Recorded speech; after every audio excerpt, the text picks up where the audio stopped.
Un nuevo intento de respaldo a la fiscal Diana Salazar fracasó en medio de críticas a los cambios que introdujo el presidente del legislativo Henry Kronfle. El ex vicepresidente Jorge Glass pierde por segunda ocasión sus derechos políticos tras la decisión de una jueza de Yaguachi. Televistazo analiza la industria del petróleo con baja producción, sin inversiones ni grandes proyectos de exploración. Información de los casos Purga y Metástasis. Revela las rencillas entre los capos de las mafias, narco y cómo fue asesinado Leandro Norero. Las tomas de muestras genéticas a presos son parte de un nuevo censo en 16 cárceles y se usarán en una base de datos que incluirá, entre otros, a policías y militares. Una alerta de fuertes lluvias advierte el Instituto de Meteorología en los territorios que soportaron calor y radiación extrema desde el fin de semana. La procesión del Cristo del Consuelo en Guayaquil sí se realizará en Viernes Santo, pero con varios cambios. Entre ellos, completarse en máximo 2 horas y media. Venezuela se encamina a una nueva elección presidencial de puro trámite, tras la decisión del Consejo Nacional Electoral de aprobar solo a 2 partidos opositores y manteniendo fuera a María Corina Machado. Los contagios de dengue en Brasil suman un récord histórico de 1.800.000 enfermos y 561 muertos. El virus está fuera de control. Televistazo estelar con Juan Carlos Aisprúa.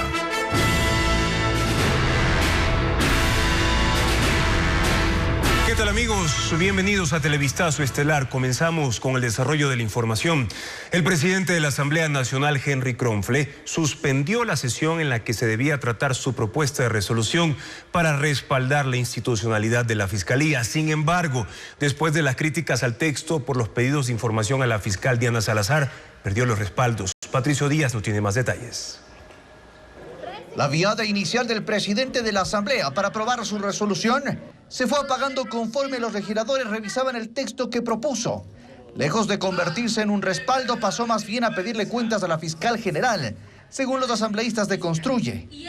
Y se confirma que no eran los únicos que pensaban eso. A la hora en la que debía iniciarse la sesión sobre el tema, el presidente la suspendió. En su bloque reconocen las razones. Nosotros en principio teníamos los votos, pero hoy que ha habido pues una ligera malinterpretación de la moción que hemos presentado, desde luego hubieron algunas personas que estaban queriendo echarse para atrás. Lo que significaba que el oficialismo se alejó, así como independientes. El Partido Social Cristiano contaba entonces solamente con el correísmo. Juntos suman 68 votos, y eso sí están todos. Le faltaban 2 votos para aprobar la resolución. En la propuesta de Kronfle no se hablaba de respaldo, sino de reconocimiento, y no a la fiscal, sino a la institucionalidad. Además, se le pedía información no solo de los casos Metástasis y Purga, sino también de otros 7. Preguntamos por qué no incluyeron en esta resolución el caso de JJ Franco. Para nosotros nos llama la atención. El correísmo mantiene su posición de que no es necesario un respaldo. Qué bueno que se investiguen temas como Purga y como Metástasis, pero ¿qué pasan con los otros que están pendientes? Hasta ahora ni una letra de la extradición de Lukele Caro, ni una letra de estos temas que también son importantes. En el Partido Social Cristiano dicen que seguirán conversando para pulir el texto, pero el tiempo se les viene encima. Si no lo hacen esta semana, la próxima ya estarán en su periodo de vacaciones. Regresan el 10 de abril. Por ahora, entonces, un respaldo a la fiscal por parte de la Asamblea parece misión imposible.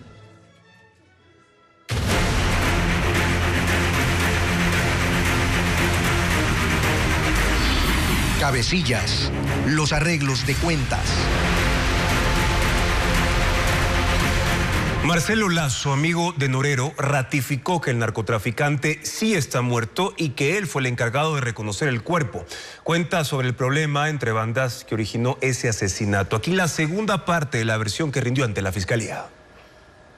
Marcelo Lazo Saavedra, quien compartió pabellón en la cárcel de Cotopaxi con el narcotraficante Leandro Norero y fue su amigo cercano, asegura que estuvo con él antes, durante y después de su asesinato. Él contó a la fiscalía que todo se originó en una riña entre bandas por el proceso de paz que impulsaba Norero. Esto molestó a los líderes de los Lobos y Tiguerones. Empezaron las negociaciones con los choneros, con Fito y con Junior. Hablamos también con Choclo, que era el jefe de los Lagartos. Se habló con Willy. Él intentó también hablar con Pipo y al final ellos no querían soltar el mando de su organización. Unas 2 semanas antes de que lo maten, nosotros subimos al pabellón A1 a una reunión con alias La Rata, que era el representante de los Tiguerones, y discutieron porque dijo que no meta a su organización. Salimos de ahí y ya se dieron los problemas. Lazo dijo que le tendieron una trampa a Norero el 3 de octubre de 2022, día del asesinato, y que alias Brazudo, uno de sus hombres, lo traicionó. Vino un muchacho que le decían Zeus y nos dijo que había un muerto en el área de Máxima y que lo requerían a Leandro para que solucione. Nosotros fuimos porque Brazudo supuestamente le estaba copiando a Leandro. Ingresa Leandro y le cierran las puertas. Proceden a ejecutarlo. Brazudo da la orden y la primera persona en meterle la puñalada fue alias Personal. Pero Brazudo es el que da la orden y ahí es que los muchachos se botan encima de Leandro y empiezan a matarlo.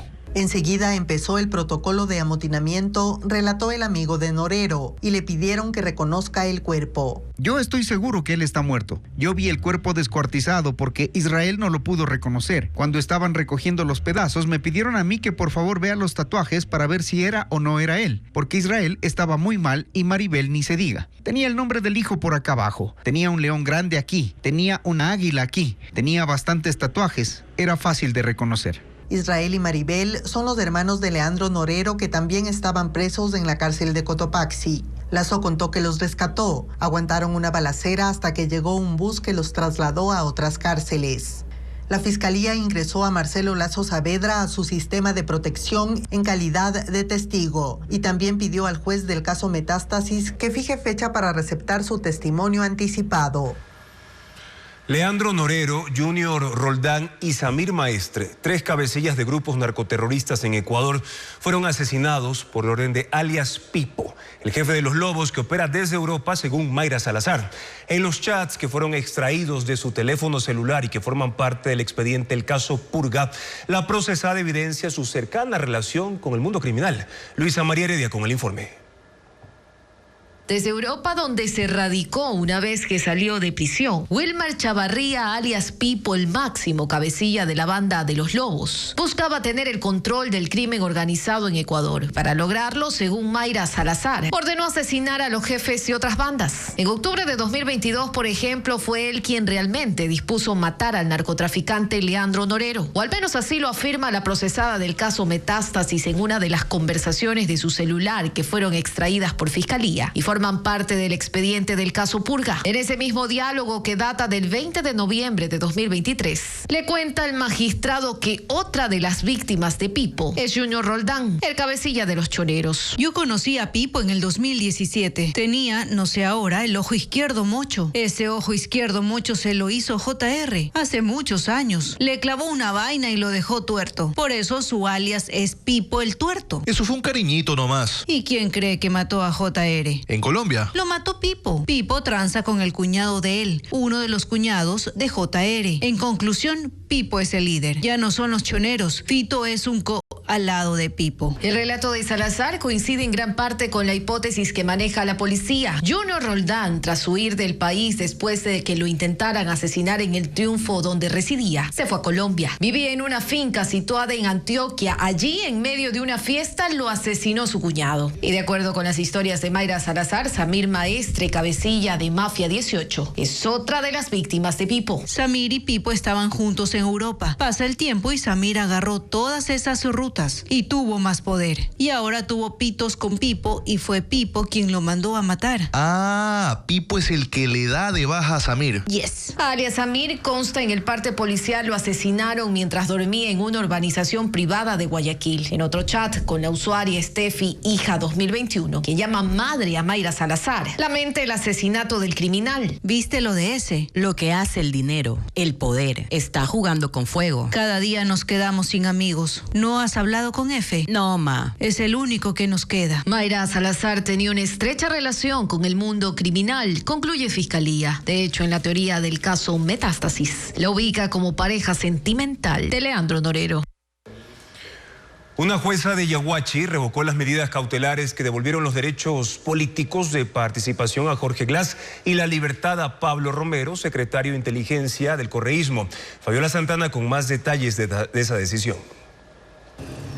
Es un revés judicial para exfuncionarios correístas. La jueza de la Unidad Judicial Multicompetente de Yaguachi, Carly Vargas, revocó las medidas cautelares que el año pasado beneficiaron al ex vicepresidente Jorge Glass y al ex secretario de Inteligencia Pablo Romero. Con las sentencias emitidas este lunes, Jorge Glass, condenado por casos de corrupción, perdió nuevamente sus derechos políticos y de participación en asuntos de interés público. Los había recuperado en junio de 2023 gracias a la medida cautelar otorgada por el entonces juez John Rodríguez, ahora procesado por prevaricato. La jueza determinó que esas medidas caducaron, las revocó y ordenó que se oficie al Consejo Nacional Electoral y al Ministerio de Trabajo para que no pueda ejercer cargo público alguno. En el caso de Romero, sentenciado por peculado y por el secuestro al político Fernando Valda, en este último procesado con Rafael Correa, la jueza ordenó que vuelva a prisión. En marzo de 2023, el juez de Yaguachi, John Rodríguez, dispuso su liberación por problemas de salud hasta que la cárcel cuente con los servicios para atenderlo. La jueza dijo que el SNAI informó que ya cumplió con el equipamiento, especialistas y medicinas para su tratamiento y ordenó que vuelva a la cárcel. Le dio 24 horas para que se presente en la cárcel 4 de Quito. De lo contrario, dispondrá su inmediata localización y captura. Hace 2 meses, Romero no asistió a la audiencia de casación por el delito de secuestro y el tribunal lo declaró en abandono. Su sentencia quedó en firme y también pidió su localización y captura. Jorge Glass, por su parte, está, según las autoridades, en la Embajada de México en Quito, esperando respuestas a su solicitud de asilo. El presidente de la CONAIE, Leonidas Issa, llamó a un levantamiento en las comunidades donde existen proyectos mineros. Los detalles se definirán este viernes en una reunión en el sector de Conocoto, en el suroriente de Quito. Informa Diego Puente. Leonidas Issa vuelve a la carga y amenaza con las primeras movilizaciones en contra del gobierno de Daniel Noboa a propósito de la minería. El presidente de la CONAIE llamó a oponerse a esta actividad en territorios controlados por la organización. Por lo tanto, pedimos a todas las comunidades, a los territorios, a levantar y a defender. Hay que sacar a la minería de nuestros territorios con la lucha y la resistencia. Issa se pronunció la mañana de este martes frente a la Corte Constitucional. Lo hizo antes de entregar una acción de inconstitucionalidad. Así busca derogar el acuerdo del Ministerio de Energía del 6 de marzo, que emitió un manual de consulta previa, libre e informada para proyectos extractivos, entre ellos la minería. Lo que emite es un manual de consulta, lo que rompe con toda lógica de la Constitución y además de eso, con todos los tratados internacionales. Y hay jurisprudencia por parte de la misma Corte Constitucional. Este viernes la CONAIE se reunirá en Conocoto, al oriente de Quito, para planificar, según dijo, un levantamiento. No será a escala nacional, sino en los territorios donde los comuneros se sientan afectados por las actividades mineras. Este llamado se da en medio de una pugna dentro del movimiento indígena. El viernes anterior, Issa consiguió que el Consejo Ampliado de la CONAIE prorrogue su presidencia hasta diciembre. La Ecuarunari exigía que termine sus funciones el 19 de agosto. Esa fecha termina el nombramiento como presidente. Con base en la acción de protección presentada por la expresidenta de la Asamblea Nacional, Guadalupe Llori, la Corte Constitucional sienta un precedente sobre el mal uso de ese recurso para bloquear el control político en el legislativo. Los magistrados emitieron estándares obligatorios que deberán aplicar a futuro, informa Jacqueline Rodas. La Corte Constitucional emitió una sentencia que sienta un precedente sobre el mal uso de acciones de protección para bloquear el control político interno en la Asamblea Nacional. El caso de estudio fue el recurso presentado en abril de 2022 por la entonces presidenta del Legislativo, Guadalupe Llori, en contra del Consejo de Administración Legislativa CAL por haber calificado una denuncia en su contra para dar paso a su proceso de destitución. Los magistrados, por unanimidad, emitieron estándares obligatorios que deberán ser aplicados por la Asamblea y por jueces en el futuro. La Corte establece que ostentar una dignidad en la Asamblea, como la presidencia, no es un derecho constitucional. La acción de protección no procede cuando la intención exclusiva es permanecer en el cargo de autoridad legislativa. El proceso de destitución de una autoridad de la Asamblea se enmarca en su facultad de control político y autorregulación. No se puede presentar una acción de protección ante una resolución del CAL que califica una denuncia en contra de una autoridad, y que la destitución de una autoridad de la Asamblea no se equipara a un proceso penal, administrativo o civil. Es un procedimiento interno que al final requiere el voto de la mayoría absoluta del Pleno. La Corte Constitucional ordena que esta sentencia se difunda entre los abogados del país mediante sus colegios y federaciones, entre los jueces, en la Asamblea Nacional y en el Consejo de la Judicatura, y que se publique en la página principal de los sitios de Internet de esas instituciones. El Ministerio del Trabajo alista otro acuerdo para reducir los sueldos que superan al del presidente de la República. Con esta iniciativa se modificarán las escalas salariales de los alcaldes y prefectos. Actualmente 7 de ellos ganan más que Daniel Noboa. Luisa María Heredia con el informe. El acuerdo ministerial es claro: un salario en el sector público en ningún caso y bajo ninguna circunstancia podrá ser igual o superior a la remuneración mensual unificada del presidente de la República, que son $5.072. Y eso aplica también para servidores públicos designados por elección popular, como son los alcaldes y prefectos. En la actualidad, solo el alcalde de Quito gana más que el mandatario: $5.500. Su salario alcanza el techo fijado en la escala para las remuneraciones mensuales de los empleados de los gobiernos autónomos descentralizados municipales, que elaboró el Ministerio del Trabajo hace 9 años, pero que pronto será derogada. Esta semana la ministra Ivonne Núñez y su equipo han avanzado en la redacción de un nuevo acuerdo con el que buscan aplicar un principio de igualdad. Tienen previsto publicarlo este miércoles. El resto de los 221 alcaldes del país ganan menos que el presidente. El alcalde de Guayaquil, $5.049. Y después la escala, que está a punto de cambiar, establece dos techos: $5.009 y $4.508, que se aplican dependiendo de la capacidad financiera de cada municipio. En cuanto a los prefectos, 6 ganan más que el jefe de Estado al momento. Son los prefectos de Esmeraldas, Manabí, Guayas, El Oro y Loja quienes perciben $5.510 mensuales. Y la prefecta de Pichincha, que es quien tiene el segundo salario más alto, $5.500. Este es el tope fijado en otra escala para remuneraciones mensuales de los servidores de los gobiernos provinciales, que también hizo el Ministerio del Trabajo en la misma época.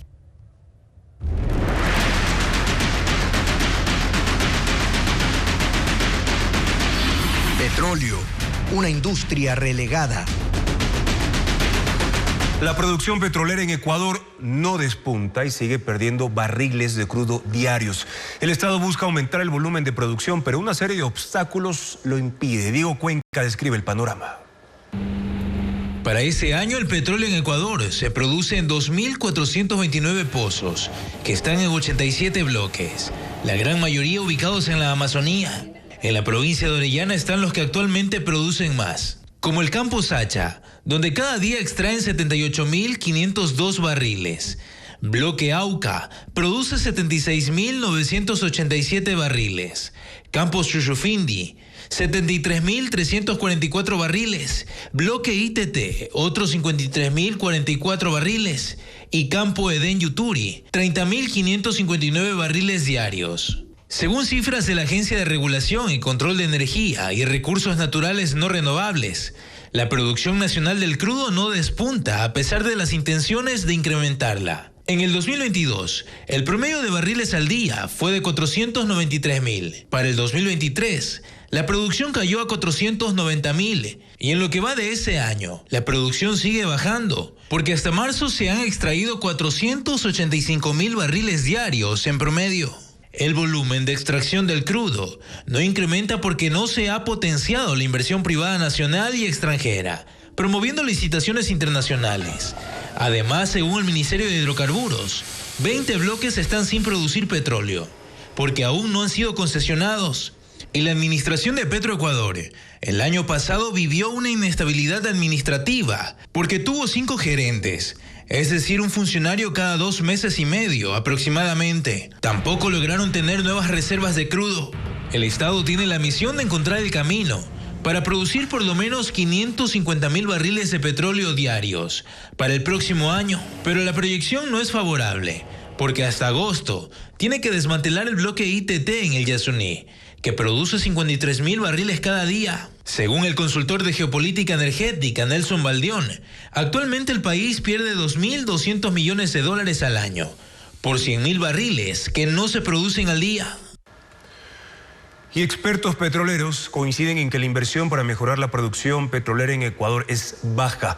Ni la estatal Petroecuador ni los consorcios privados a cargo de los campos gastan en exploración. Diego Puente con el análisis del sector. La inversión para mejorar la producción petrolera en el país es casi nula. Las empresas públicas no tienen los recursos y las privadas prefieren no arriesgarse. Lo dice Fernando Santos Alvite, exministro de Energía. Según el exfuncionario, de los 4.000 millones que son parte del presupuesto de Petroecuador, la mitad se destina a costos operativos. El resto apenas mantiene funcionales los campos existentes. 40 millones sirven para aumentar la producción de crudo. El Ecuador se concentra solo en campos ya descubiertos para producir petróleo. Estos se van agotando. Se puede mejorar el factor de producción con sistemas de recuperación secundarios, pero son caros y requieren tecnología. Del total de bloques, el 80% es operado por Petroecuador y el 20% por consorcios privados. Nelson Baldión, experto en energía, dice que las últimas grandes inversiones del sector privado fueron el oleoducto de crudos pesados. Esto fue en 2001, con $1.474 millones y la asignación del campo Auca, uno de los más importantes en el modelo de contrato de prestación de servicios hace una década. Las empresas no arriesgan, según él, por falta de seguridad jurídica y porque están estancados procesos de renegociación para ampliar los daños de operación en los campos. El tema de ronda intracampos, de renegociación de contratos, no se ha dado básicamente por procesos burocráticos, porque muchos de los funcionarios públicos no quieren tener problemas con la Contraloría. Se suma, según Santos Alvite, el contrato de prestación de servicios que se impuso en el gobierno de Rafael Correa en 2010. Este modelo no reconoce gastos de exploración de pozos que no salen productivos y esto desalienta la inversión privada. La exploración también es incipiente desde el sector público porque los gobiernos no dan el dinero a Petroecuador para que arriesgue en pozos exploratorios. Brasil bate récord histórico de casos de dengue con 1.800.000 contagios. El virus, que es transmitido por el mosquito, ha causado ya 561 muertes y hay otras 1.000 bajo investigación en estos momentos. Ileana Suárez con más detalles. Brasil está desbordado por los casos de dengue que continúan en aumento. En lo que va del 2024 reporta 1.800.000 contagios, superando la cifra total de 2023. El Ministerio de Salud ha recurrido a campañas de vacunación y a jornadas de fumigación, medidas que no han detenido el avance de la enfermedad, que ha cobrado la vida de 561 personas y otros 1.000 decesos están bajo investigación. El mes pasado, el gobierno de Río de Janeiro declaró emergencia por la epidemia, con 49.000 casos de la enfermedad, mientras que la ciudad de Sao Paulo, la más grande del país, decretó ayer la misma medida, tras haber alcanzado 414 casos por cada 100.000 habitantes. En Sudamérica hay una gran ola de calor que, además de causar estragos, aumenta la reproducción de mosquitos y multiplica el riesgo de contraer enfermedades.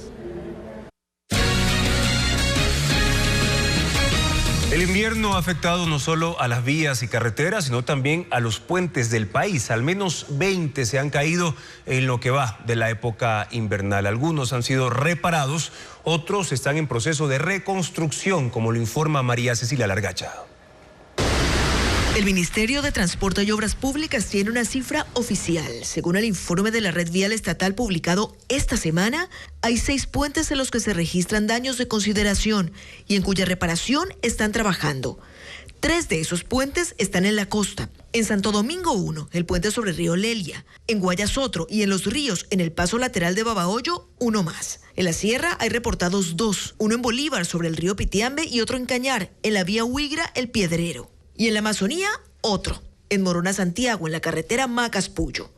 En cada uno de estos casos, el ministerio informa que está trabajando, que han abierto vías provisionales y que por ende no hay familias o comunidades aisladas. en lo que va de la época de lluvias. Sin embargo, se han registrado otras afectaciones a otros puentes en el país. Para febrero había 16 puentes rotos y 17 kilómetros de vías afectadas por las inundaciones y la crecida de los ríos. La cifra va cambiando según la fuerza de la temporada invernal. La Embajada de Estados Unidos financia el entrenamiento a líderes barriales de Guayaquil y Durán en temas de liderazgo y estrategias para identificar y prevenir el consumo de drogas. Merlin Ochoa informa que este proyecto funciona ya en 30 países. Marcando la derecha, tú por la izquierda. En Sauces 3, donde operan 2 grupos terroristas, el trabajo es contrarreloj. Con deporte, música y teatro, la Coalición Comunitaria Antidrogas de las Américas busca reclutar a los niños y adolescentes en esa zona del norte de Guayaquil y alejarlos de las bandas. Que es organizar una comunidad para que la misma comunidad pueda hacer actividades que le permitan influir más en el arte, deporte, en el estudio. Pero no es la única coalición en Ecuador. En Durán funciona otra. Luego de 2 años de talleres y cursos de liderazgo y de estrategias para identificar y prevenir el consumo de drogas, 60 líderes barriales se graduaron en este programa que cuenta con el apoyo de la Oficina de Asuntos Antinarcóticos de Estados Unidos. Para que sea sostenible en el tiempo tiene que ser elaborado, manejado y tener liderazgo interno. Luego de la ceremonia, los graduados regresaron a sus sectores, Recreo 3 y Derecho de los Pobres. En este último barrio, por la delincuencia y las condiciones de las calles, no llegan los tanqueros, empeorando la situación de los residentes. Justamente otra de las misiones de estos líderes barriales es autogestionar las obras con ayuda de las instituciones públicas, privadas y policía, que también forman parte de la coalición. Se levantó la prohibición de realizar actividades turísticas en 2 de 6 localidades de las Islas Galápagos, luego de que las aves marinas dieron negativo para gripe aviar. Vanessa Robles con el reporte. Las actividades turísticas terrestres en Punta Espinosa, Isla Fernandina y Bahía Urbina, Isla Isabela, en el archipiélago, se habilitaron a partir de esta semana. La dirección del Parque Nacional Galápagos había prohibido la visita desde el pasado 12 de marzo tras hallar 12 aves marinas muertas al oeste de las islas, pero los exámenes de laboratorio realizados en pardelas y un gaviotín dieron negativo para gripe aviar. Esta zona es hábitat de las únicas colonias de pingüinos de Galápagos y cormoranes no voladores, que hasta el momento permanecen saludables. Según la entidad, desde septiembre del 2023, cerca de 200 aves, principalmente los piqueros de patas rojas, fueron afectadas en todo el archipiélago por la presencia del virus H5N1. Desde entonces, las autoridades ambientales han tomado muestras en al menos 29 zonas de las 13 islas que conforman el archipiélago. En las localidades de Isla Lobos y Punta Pit de San Cristóbal se esperan resultados para definir si esta semana se permite que sean abiertas nuevamente al público, mientras que por ahora las actividades terrestres en las islas Genovesa y Española seguirán bajo observación y sin una fecha de vuelta a la normalidad. La Organización Meteorológica Mundial emitió una alerta roja por el calentamiento global. La Agencia Climática de la ONU dijo que el aumento de la temperatura del planeta pone en riesgo a las poblaciones vulnerables, ya que provoca intensas sequías, olas de calor e inundaciones. El organismo resaltó que el 2023 fue el año más caliente desde que hay registros, pero que este 2024 puede ser aún peor. El Consejo Nacional Electoral de Venezuela limitó la participación de la oposición en los próximos comicios presidenciales a solo 2 partidos, mientras que su principal candidata, María Corina Machado, sigue inhabilitada. Nicolás Maduro, quien domina todos los poderes en Venezuela, imita así la estrategia electoral de su homólogo ruso, Vladimir Putin, sacando a sus rivales de la contienda. Melis González con el informe. Putin le ha ganado completo la guerra. Nicolás Maduro fue el primer presidente en felicitar a Vladimir Putin por su nada sorpresiva reelección. El mandatario venezolano va por el mismo camino de perpetuidad que su homólogo ruso, organizando unos comicios presidenciales en su país para julio de este año, donde la balanza claramente se inclina a su favor. yo estoy aquí. La revolución bolivariana que Maduro heredó de Hugo Chávez está haciendo con sus rivales lo mismo que el gobierno ruso, sacarlos de la contienda.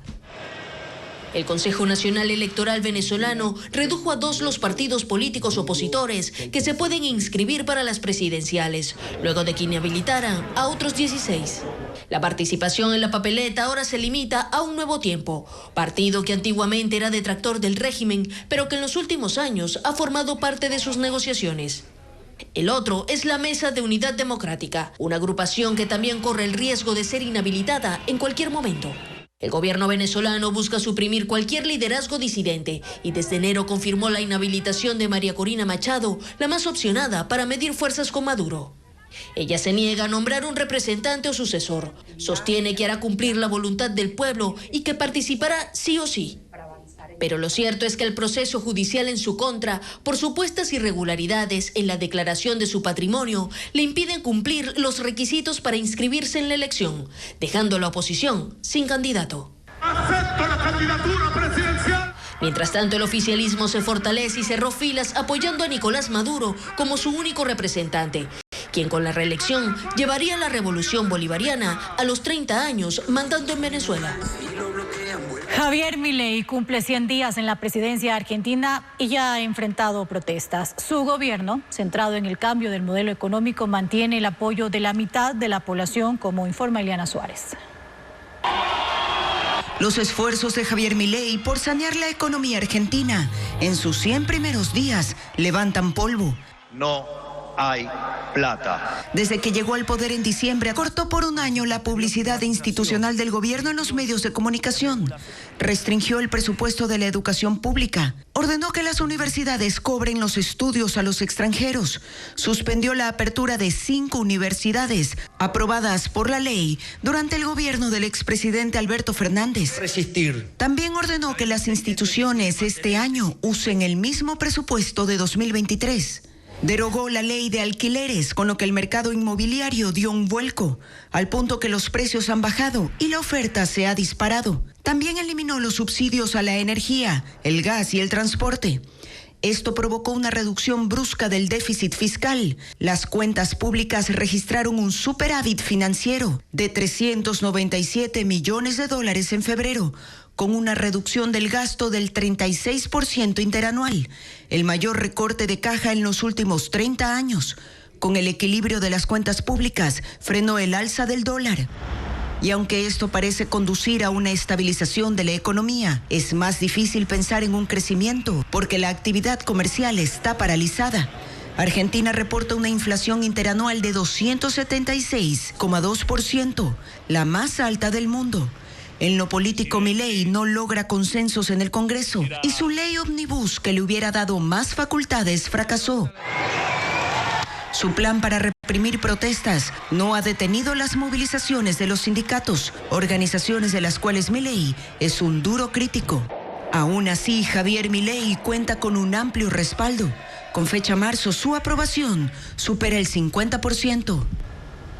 Autoridades colombianas rescataron a 2 hombres que llevaban 6 días varados en el pico más alto de Colombia. Uno de ellos se lesionó. Melis González con la noticia. En un helicóptero militar fueron rescatados un parapentista y su guía de montaña que sobrevivieron durante 6 días en condiciones extremas en la Sierra Nevada de Santa Marta, Colombia. Su emergencia inició el pasado miércoles cuando uno de ellos se accidentó al intentar saltar desde el Pico Colón a más de 5.000 metros de altura. Con su equipo de comunicaciones lograron dar la alerta y de inmediato se activó el operativo de búsqueda. Sin embargo, las condiciones climáticas impidieron que los rescatistas llegaran hasta ellos. Solo pudieron arrojarles comida, agua y artículos de supervivencia desde el aire. Este martes, finalmente el helicóptero pudo rescatarlos y uno de ellos fue evacuado en una camilla. Cuando el helicóptero llegó a evacuarlos, un grupo de rescate indígena ya había llegado hasta ellos para ayudarlos a movilizarse. Ambos fueron enviados al hospital para chequeos. En el norte de Irak, provincias reportaron daños por inundaciones. La más afectada fue la de Dohuk, donde las autoridades anunciaron la muerte de 2 personas y percances en más de 30 viviendas debido a las lluvias.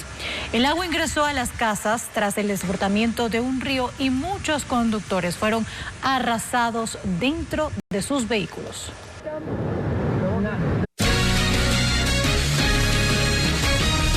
Más de 7 millones de dólares ha desembolsado la Seguridad Social en lo que va del año para el seguro de desempleo. ¿Cuál es el porcentaje que reciben los afiliados y cómo gestionarlo? Carla Delgado con las cifras. 7.900.000 dólares ha desembolsado la Seguridad Social este año por el seguro de desempleo. El valor se paga durante 5 meses y corresponde al 70% del salario básico unificado a la fecha del cese de la relación laboral. En ese lapso, el afiliado recibe un total de 1.610 dólares. La Seguridad Social desembolsa automáticamente los rubros cada fin de mes, a partir del día 91 de estar desempleado. Más de 5.000 personas solicitaron este seguro desde enero, un número mayor si lo comparamos con el mismo periodo del año pasado, en donde 3.800 personas pidieron estos rubros. Los requisitos para acceder a esta prestación son tener al menos 24 aportaciones no simultáneas. Las 6 últimas deben ser consecutivas. Haber cumplido 60 días de estar cesante. Registrar la solicitud del seguro de desempleo a partir del día 61 de estar cesante, hasta un plazo máximo de 45 días posteriores. Este seguro se gestiona mediante una solicitud en la página www.ies.gov.es, en la sección de trámites virtuales en seguro de desempleo. La balanza comercial 2023 evidencia que la economía nacional produjo, invirtió y consumió menos durante ese año. Comparado con el 2022, queda claro que hay una recesión en desarrollo. Lenín Artieda con el análisis. Hay distintas maneras de evaluar la economía de un país y una de ellas es su balanza comercial. Las cifras del 2023 muestran que la economía ecuatoriana se encuentra estancada y ello responde a una caída de la inversión, el consumo y la producción de bienes. Según datos del Banco Central, las exportaciones en 2022 fueron de 32.650 millones. En 2023 alcanzaron los 31.126 millones, registrándose una contracción del 4.7%. El mayor impacto en las exportaciones lo dio la reducción de un 22% en las ventas externas de rubros petroleros. Y la caída no fue mayor porque el sector privado, sobre todo el bananero y el minero, registraron incrementos importantes en su actividad. En el otro lado, las importaciones en 2022 fueron de 30.333 millones de dólares y en 2023 de apenas 29.128 millones, inferiores en un 4% si se comparan. La economía ecuatoriana el año pasado requirió de menos materias primas, produjo menos y consumió menos. En números fríos, la balanza comercial evidencia un superávit de 1.998 millones de dólares, pero en comparación con los registros del 2022, la reducción es del 14%. En otras palabras, se crece, sí, pero ese crecimiento no alcanza para que la economía se dinamice y arranque el motor de ese círculo virtuoso de inversión, producción y empleo.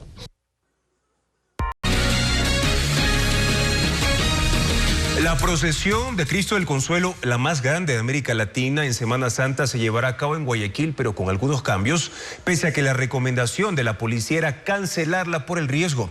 Sin embargo, se acordó que la romería terminará a las 9:30 de la mañana, como lo informa Luis Alfredo Zúñiga.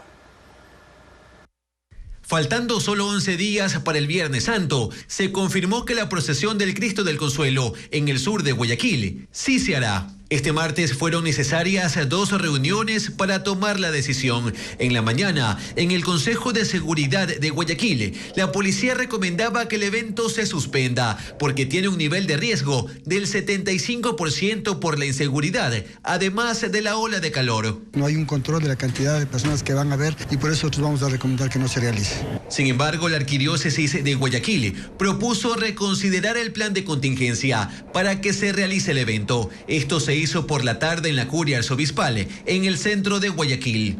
El plan establece cambios. Uno de ellos es el tiempo de duración. Empezará a las 7 y terminará a las 9:30 de la mañana. El arzobispo Monseñor Luis Cabrera explica los otros ajustes. A que no lleven niños y ancianos. Este año se ha dicho que la procesión no se detenga. De tal manera que si hay estaciones serán solamente como referencias. y se va a concluir de una manera muy corta, en el sentido de que tendremos únicamente la bendición. ¿Se podrá realmente controlar la seguridad en un espacio abierto y en un evento que convoca aproximadamente a 500.000 personas? Cabrera dice que sí y que tendrán el resguardo policial. Sin embargo, en la reunión final, donde se tomó la decisión, no estuvo presente un representante de la policía. En las zonas de Ecuador que soportan altas temperaturas se pronostican también fuertes lluvias. La alerta del INAMI se extenderá hasta este sábado en 18 provincias. Vanessa Robles con el mapa del estado del tiempo en el país.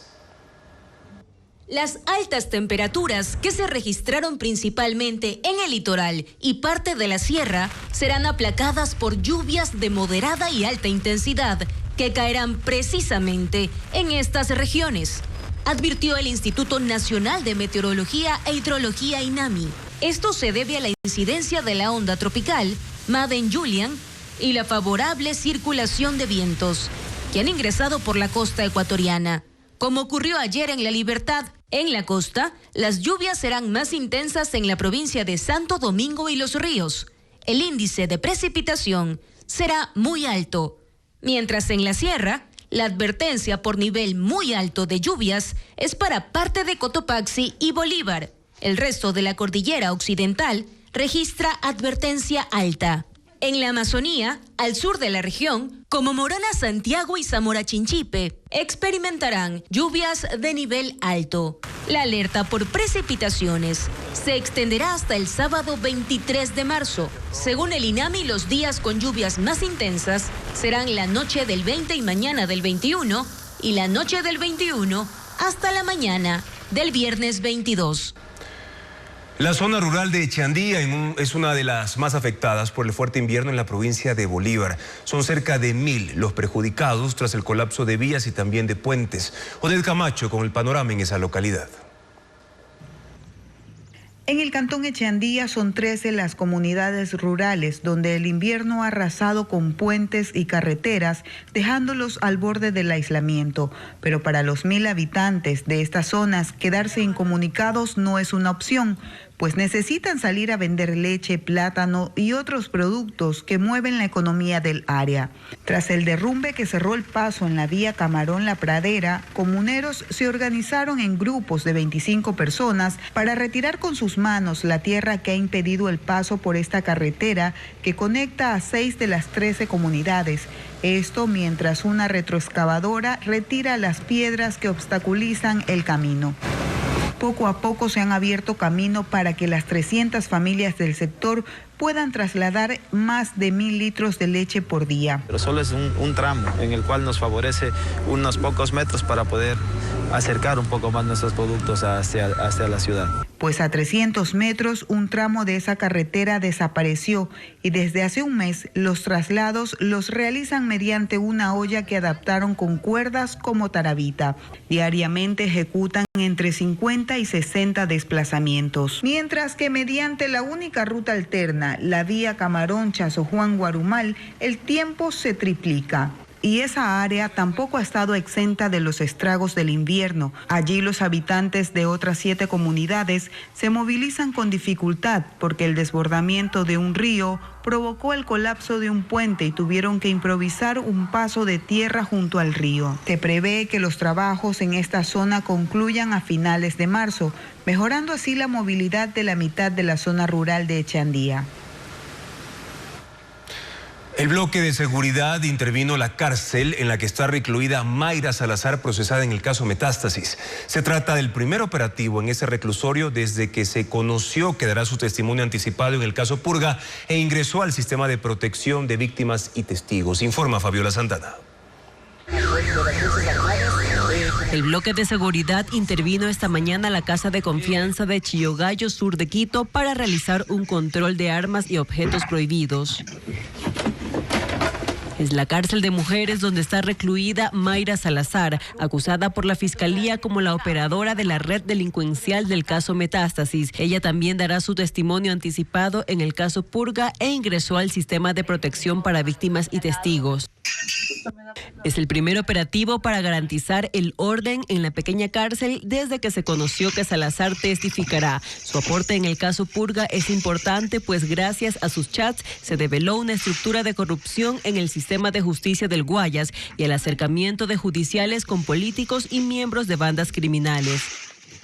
El operativo incluyó 5 camiones militares, 1 de los vehículos Cobras, buses policiales y unidades móviles de vigilancia. Alrededor de 290 policías y militares revisaron muebles de ropa, bolsos, colchones y otros espacios donde pudieran guardarse objetos que puedan ser utilizados en actos violentos. Tras 6 horas de requisas que empezaron a las 6 de la mañana, los uniformados informaron no haber encontrado armas de fuego. Hemos encontrado teléfonos celulares, equipos electrónicos que no están autorizados para que tengan cada una de sus celdas y obviamente armas blancas, mas no hemos encontrado armas de fuego. Tenemos 5 pabellones y hemos revisado absolutamente todas las celdas respetando el debido proceso. Esa cárcel alberga cerca de 60 procesadas, embarazadas y sus hijos. Además de Mayra Salazar, están otras 2 vinculadas al caso Metástasis. Un nuevo censo carcelario se realiza en 16 prisiones del país. Incluye muestras genéticas de los reos. Anteriormente no pudieron registrar a todos los presos debido a la inseguridad generada por las bandas criminales. Bessie Granja explica los cambios en este proceso. Funcionarios del Sistema de Atención a Privados de Libertad SNAI y del Servicio de Medicina Legal reconocen que están actualizando la información de los reclusos en 16 cárceles. Un nuevo censo penitenciario que básicamente se debe a que en 2023 la violencia generada por mafias criminales impidió el acceso y por ende el registro de todos los presos. La primera fase de este proceso servirá para verificar la identidad de los reos, tomar fotografías de tatuajes o cicatrices, registrar iris de los ojos y las huellas dactilares. Toda la información será procesada y recopilada en el Sistema Informático Penitenciario SIP. Recordemos que ni siquiera la lista se podía tomar porque no sabían cuántas personas existía. Cuando se fugó alias Fito, se enteraron 2 días después de su fuga, porque ni siquiera los guías podían entrar dentro de los pabellones. Esas cárceles estaban completamente tomadas por la mafia. En una segunda fase se recopila información genética, pero ¿es legal esta acción? Los responsables dicen que sí, pero se debe obtener un consentimiento informado de los privados de libertad. Que se le hace algunas explicaciones y al reverso él cuando consiente firma este documento.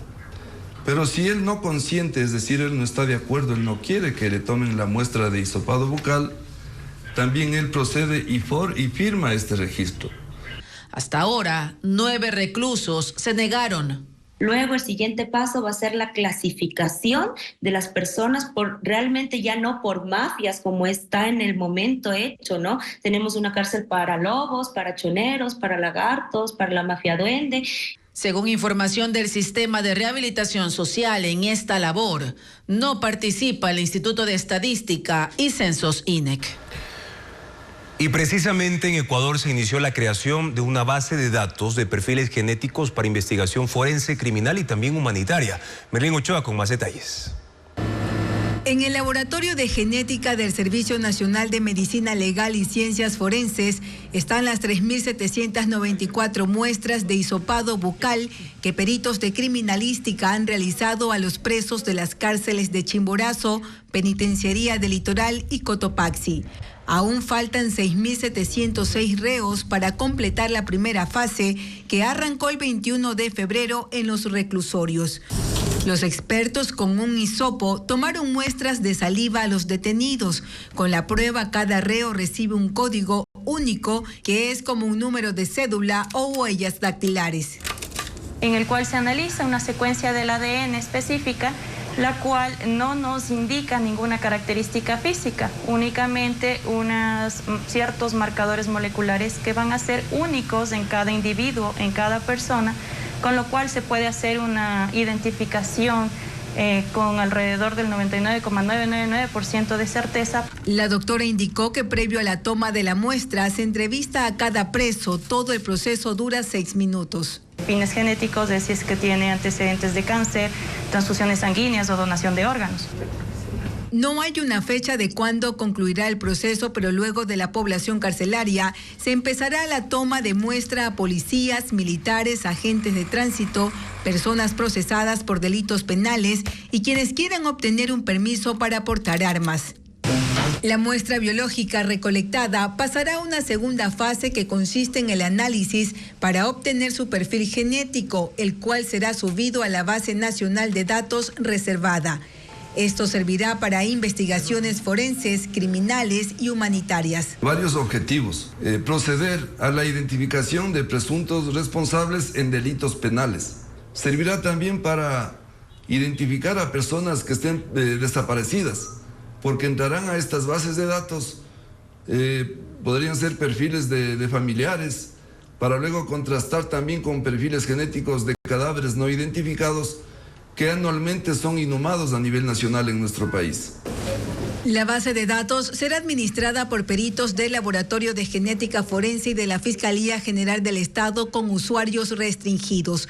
Una vez ingresada la información al sistema, se hace cotejamientos automáticamente y en caso de obtener una coincidencia, se indica a la autoridad fiscal.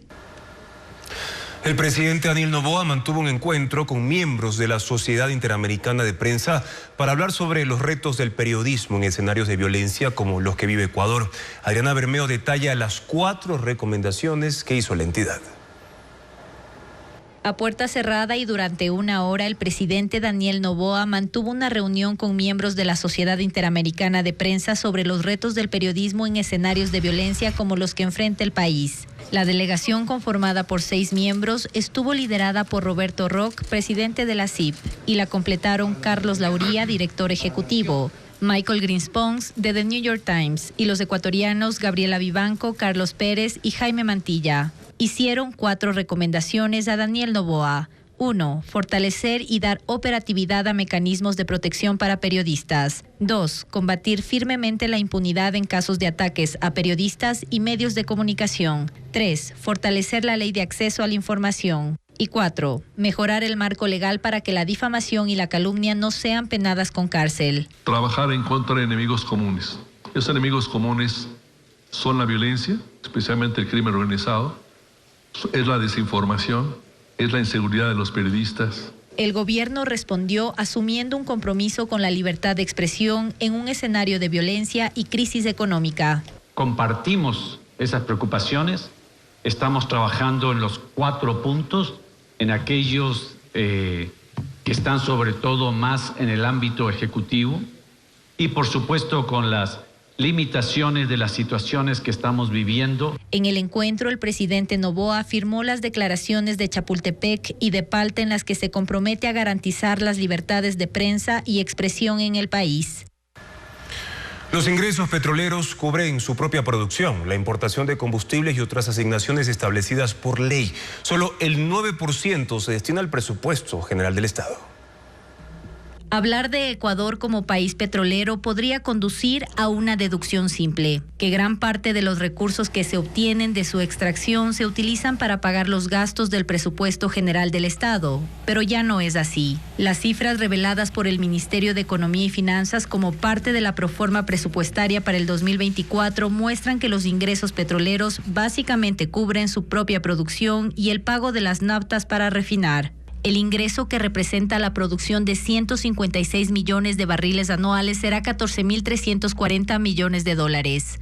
Pero de ese monto hay que pagar por la importación de combustibles 6.575 millones de dólares, costos de producción de Petroecuador 5.016 millones de dólares, pago a petroleras privadas 1.186 millones de dólares y asignaciones a la Amazonía 301 millones.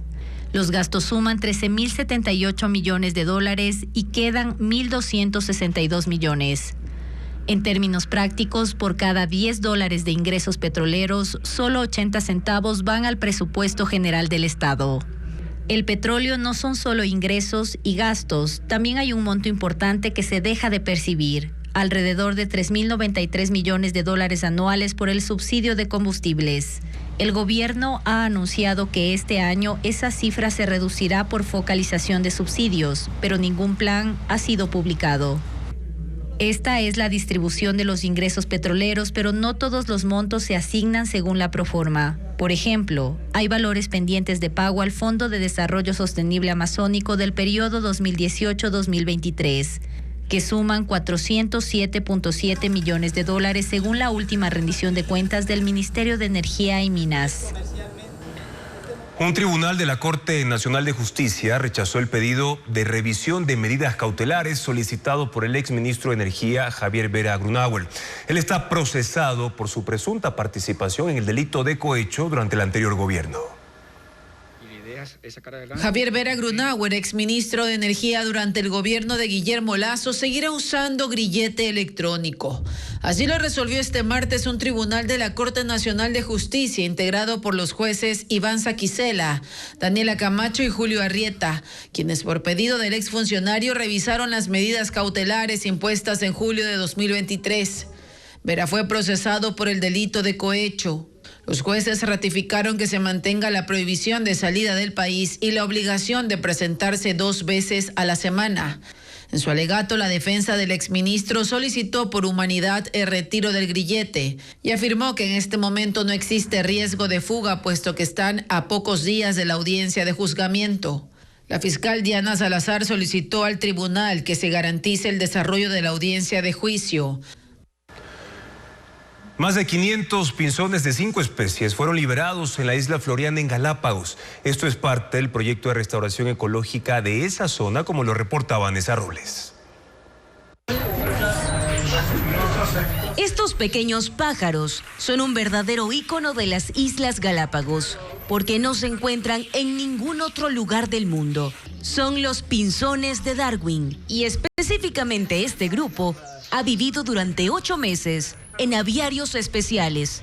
Han sido alimentados y supervisados por científicos internacionales y locales, pero luego de un proceso meticuloso, dejarán el cautiverio para ser reintroducidos en su hábitat en la isla Floriana. Hemos hecho la liberación de las pinzones, de la parte alta y de la parte baja, cerca de 600 individuos que fueron recolectados. Los roedores y gatos son la principal amenaza de estas especies endémicas, por lo que durante 3 meses un equipo técnico limpió estas zonas, volviendo los espacios seguros como parte del programa de restauración ecológica que empezó el Parque Nacional Galápagos y durará 4 años. Las aves fueron equipadas con un dispositivo de seguimiento para controlar sus logros en esta época de anidación. Los pinzones de Galápagos son conocidos como la especie que ayudó a Charles Darwin a desarrollar su teoría de la evolución. Actúan como polinizadores, dispersores de semillas y controladores de insectos, sobre todo para la isla Floriana, considerada un laboratorio natural. En la provincia de Napo, un operador turístico busca conservar un espacio de selva primaria donde viven más de 1000 mariposas. Elizabeth Quesada con los detalles de Pimpilala, una zona donde además hay 4 cascadas. Don Euclides Aldaz, un operador turístico de 64 años y amante de la naturaleza, ha dedicado 2 décadas a la conservación forestal en su propiedad de 50 hectáreas en la parroquia Talac, Tena, provincia de Napo. Cerca de su hogar estableció Pimpilala, un santuario de mariposas, con una estructura de metal de 10 metros de altura y una cubierta transparente para la entrada de los rayos del sol. El sitio está ubicado en la zona de amortiguamiento del Parque Nacional Yanganates. Hay 1.110 ejemplares, entre los que destaca la mariposa morfo, de un intenso azul eléctrico. La cola de cometa, cuyas alas son de color negro con manchas blancas y amarillas. Investigando, entonces de ahí me vino la idea de hacer un criadero para observación y poder conservar las especies para que la gente conozca y no destruya. El mariposario está regulado por el Ministerio del Ambiente y actualmente alberga a 55 especies. Aquí predominan flores exóticas que el mismo Euclides ha sembrado, como la verbena, tupirosa y pavamullo, para formar el hábitat ideal para su reproducción. Todos ponen huevos, ponen de abajo las hojas o encima las hojas, ponen una cantidad de huevos, unas especies, las grandes ponen de 30 casi a 40 huevos, y las pequeñas hay ciertas especies que ponen hasta 80, 90 huevos. Y su ciclo comienza en huevos, 8 días en huevos, 2 meses en larvas alimentándose, 8 días en pupa, de ahí comienzan a ser la adulta. Los visitantes de Pimpilala no solo pueden disfrutar de la observación de mariposas, sino también realizar senderismo a lo largo de un trayecto de 4.5 kilómetros, que culmina con la vista impresionante de 4 cascadas, donde las mariposas también revolotean. Una selva primaria que van a observar algo natural, animales, aves y todo. Entonces una ruta de 2 horas y media de cascadas. La caída de agua de las cascadas va desde los 10 hasta los 30 metros de altura. Sudamérica es un destino turístico muy lindo. En este caso estamos visitando con parte del grupo que son de diferentes nacionalidades, de Australia, de Estados Unidos, Canadá y Suiza. Y estamos visitando esta hermosa tierra que es Ecuador. Es muy bien, me encanta. Las cascadas eran hermosas. Este atractivo turístico recibe cerca de 1,000 visitantes al año, principalmente estudiantes, buscando conocer la importancia de las mariposas en los ecosistemas. 50 universidades internacionales estarán este miércoles 20 de marzo en Quito para dar a conocer su oferta académica en carreras técnicas y tecnológicas también. La oferta son 800 carreras afines a la ingeniería, arte, medicina y ciencias sociales. Elaine Sánchez tiene el reporte. La Universidad San Francisco acoge a 50 universidades del exterior que mañana de 3 de la tarde a 8 de la noche propone un ejercicio singular: ofertar a estudiantes 800 carreras afines de ingeniería, arte, medicina y ciencias sociales. En la exposición participan instituciones de Estados Unidos, España, Inglaterra, Canadá y de otros países con alternativas de tercer nivel, tecnologías y posgrados. Cada universidad tiene requisitos específicos. La información de las carreras se dará con costos, vivienda, transporte y opciones de trabajo a medio tiempo. El evento es gratuito y también ofrece orientación vocacional para guiar a los bachilleres en la toma de la decisión. Pero hay opciones de biotecnología, bioingeniería, energía sustentable. Hay tantas carreras, tantas especialidades y nuestro propósito es ofertarlas en solo un lugar. Algunas universidades ofertarán carreras con becas académicas. Para ingresar hay que registrarse en la página www.you4uexperience.com y llenar los datos. La beca es otorgada básicamente de manera automática. Nosotros revisamos el perfil académico del estudiante, digamos que no requiere de un proceso de aplicación adicional como tal. De manera virtual se dará a conocer otras 80 universidades que acogen a casi 1,000 ecuatorianos que inician su carrera profesional. Durante 3 días se realizará un festival de cine francófono en la Alianza Francesa de Guayaquil. Además, en Cuenca se desarrollará una velada de cuentos en la Casa de la Cultura Núcleo Azuay. Estefanía Arias con la agenda cultural. Me voy de cacería. Será un viaje divertido y a la vez lleno de complicaciones sobre el amor en este mundo moderno. En búsqueda de amor, llega al Teatro Patio de Comedias en Quito, una obra protagonizada por Irina Gamayunova. La función será este viernes 22 y sábado 23 a las 19 horas y domingo 24 a las 18 horas. Una velada de cuentos se realizará en la Casa de la Cultura Núcleo Azuay por el Día Internacional de la Narración Oral. El colectivo Barojo estará a cargo de esta actividad denominada Cuenca en Cuentos, que será este miércoles 20 a las 20 horas en la Sala Alfonso Carrasco. La Alianza Francesa de Guayaquil presenta el Festival de Cine Francófono. Durante 3 días se proyectarán 3 películas en el auditorio de la sede del centro.